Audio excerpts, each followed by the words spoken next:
Today, we're jumping into a fundamental collision that's playing out all over the world. It's the battle between those who build systems and those who break them. It's a clash between order and disruption. And you know what? It's happening right now. There's a simple truth about power, one that we kind of forget sometimes. Influence, once it gets big enough, never, ever stays in its own lane. It always starts to expand. It starts to bleed into the same space, touch the same markets, and pull on the same people.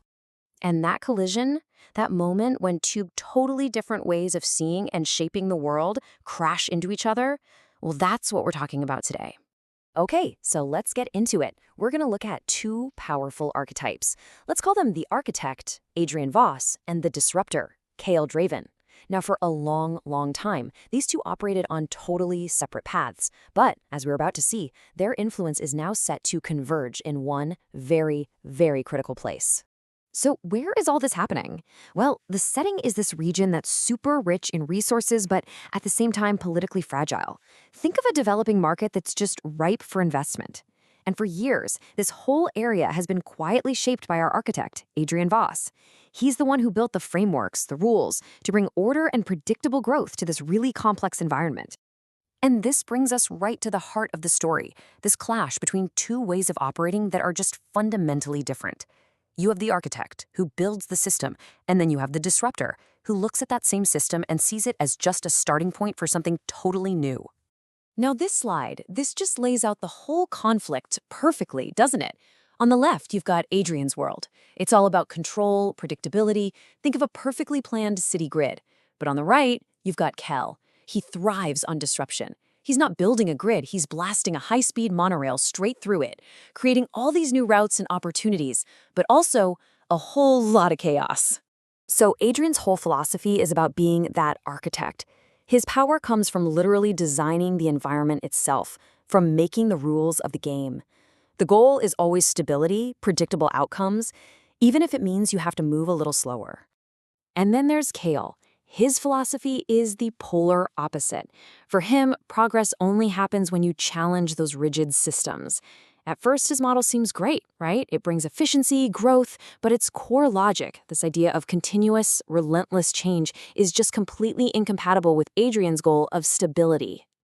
So what happens when these two massive forces start operating in the same place? You'd think there'd be this huge explosion right away, but nope, that's not what happens. Not at first.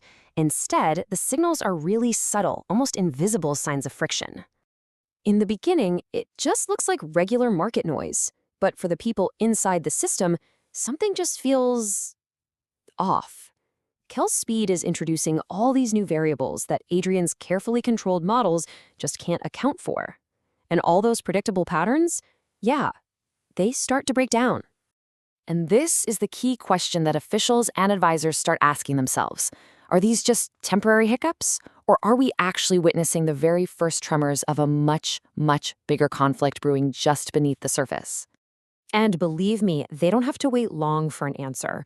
What started as this subtle friction, it quickly evolves into a deliberate, strategic chess match, with each side making these calculated moves to counter the other.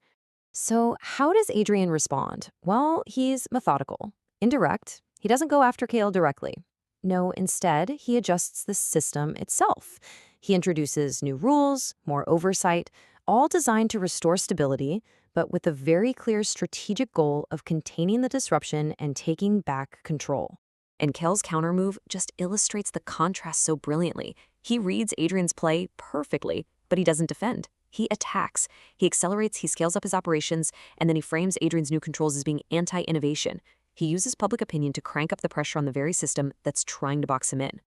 So, here's the crucial point to understand. This escalation isn't just a battle between two people. The system itself actually begins to react to the strain. The consequences of this tug of war, they become tangible, real, and just impossible to ignore. And you can literally see the impact right here. Look at this chart. Before this whole conflict kicked off, confidence in the region was high. But as the volatility between control and disruption ramps up, you can just see confidence plummet. This kind of uncertainty, it has a very real economic cost. It's like one analyst in our source material put it, what was once a model of stability is now a source of uncertainty. The region's single greatest asset, its predictability, was basically being eroded from the inside out. So imagine you're a leader or a business in this region. You're suddenly stuck with this impossible choice. Do you side with Adrian to get structure and stability, but risk total stagnation? Or do you go with Kyle for innovation and growth, but risk dangerous, chaotic instability? Trying to manage both is just becoming unsustainable. And all this pressure, it leads to a critical turning point. A major market fluctuation, triggered by the actions of both sides, suddenly reveals a brand new reality. The system isn't stable anymore. Not because it's broken, but because it's being actively pulled in two opposite directions at the same time. And this is the truly chilling part of this whole crisis. It doesn't lead to compromise, not at all. Instead, both Adrian and Kale walk away feeling completely vindicated.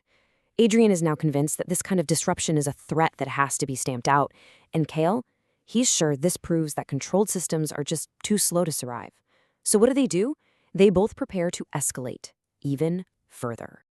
And that brings us to the new state of play. The system didn't collapse, but it has fundamentally, irreversibly changed. The era of quiet, predictable control, that's over. And look, this story is so much bigger than just these two guys. It's really a template for the future of power struggles, whether we're talking about technology or finance or geopolitics. Different ways of using influence are no longer just operating in parallel. They are actively colliding to reshape our world. Which leaves us with the final and most urgent question. We've seen the friction, we've seen the strategic chess match, but that was just the opening game. The real question is, what happens next? What happens when this conflict moves beyond just containment and into open, direct confrontation? Because as this same template plays out across the globe, that's a question we're all going to have to answer.